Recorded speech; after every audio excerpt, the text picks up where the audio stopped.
Harmony in Canvas, exploring music in the visual art of Frida Kahlo, is a dynamic multimedia lecture in which Gloria Arjona delves into a barely explored connection of music and visual art in the work of iconic artist Frida Kahlo.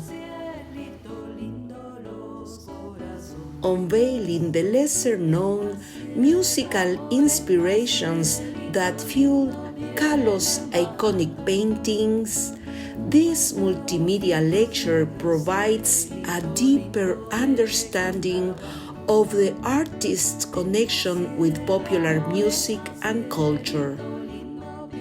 Arjona weaves together insights into Kahlo's life and her folk musical preferences, offering a unique perspective on the profound connections between sound and visual expression.